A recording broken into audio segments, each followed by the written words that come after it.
Bah, écoute, de manière immédiate comme ça, pour répondre de manière brute, déjà je pense que les premiers à qui ça profite, ce mythe en tout cas, c'est la police.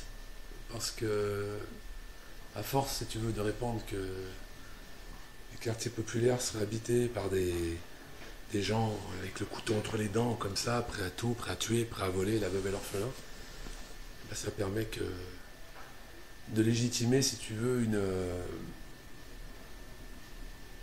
une recrudescence de présence policière, d'intervention policière hors du commun.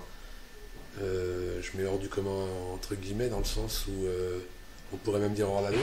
C'est-à-dire que la latitude avec laquelle les forces de l'ordre interviennent dans les quartiers populaires n'est pas la même que dans le reste de la France. Et puis, d'après ce que j'ai cru entendre et savoir, c'est que quand les policiers travaillent dans ces quartiers, apparemment, dans certains quartiers, ils auraient certains avantages. Des primes, des choses comme ça, parce qu'ils sont en danger, soi-disant. Ça me fait aussi penser et rebondir sur ce fameux mythe des quartiers où la police ne rentrerait pas. Il n'existe pas de quartier où la police ne rentre pas. La police, elle rentre où elle veut. Après, il suffit qu'elle mette les moyens. Mais ils ont les moyens. Ils ont des moyens démesurés. Donc ils rentrent partout. Donc ça, c'est pareil. C'est un mythe. C'est une image d'Épinal. Sinon, pourquoi les quartiers populaires sont impopulaires? Bah, tout simplement, c'est aussi un outil de division. Parce que je pense qu'il y a un lien, moi, entre le paysan qui aujourd'hui défend ses droits et son droit à ce que son travail puisse exister aujourd'hui, entre le travailleur qui travaille dans une industrie en province ou en milieu rural et un habitant des quartiers populaires, parce que finalement ces gens-là ont les mêmes intérêts, combattent les mêmes injustices.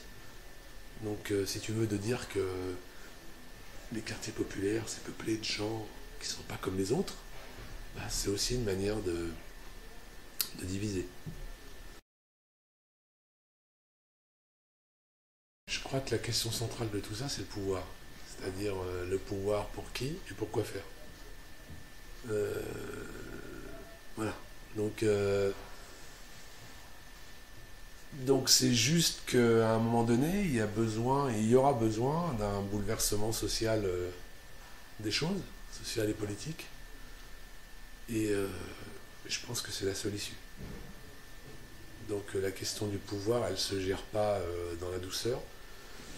Elle ne se gérera pas dans la tranquillité.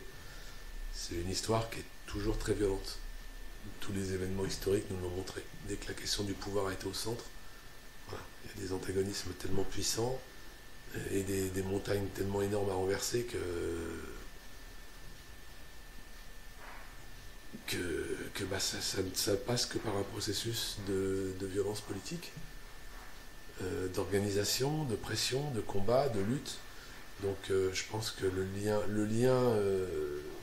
le sort des quartiers populaires et de ses habitants en tout cas est lié à la nécessité d'un bouleversement social et politique radical dans ce pays, en Europe et dans le monde.